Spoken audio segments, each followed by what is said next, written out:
Voici un élevage de lapins on ne peut plus classique, un élevage dit conventionnel. Plusieurs lapins dans une cage sans lumière du jour.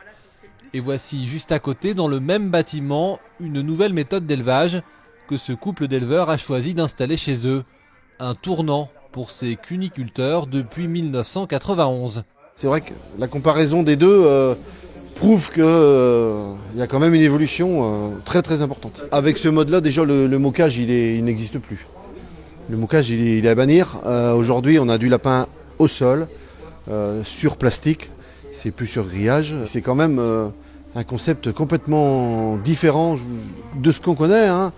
C'est vraiment un lapin qui est... On élève des lapins heureux. Pour la filière, ces changements de méthode sont devenus indispensables, car aujourd'hui, le lapin est souvent mal référencé dans les rayons de la grande distribution. Grâce à ces nouvelles méthodes d'élevage, les transformateurs espèrent séduire une clientèle de plus en plus exigeante.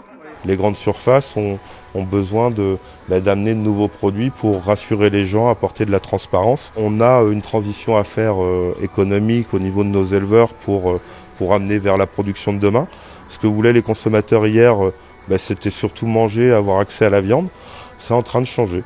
Une filière plus respectueuse du bien-être animal pour séduire le consommateur, mais aussi les éleveurs de demain. Car avec les départs à la retraite, la filière cunicole doit attirer des jeunes pour qu'ils s'installent.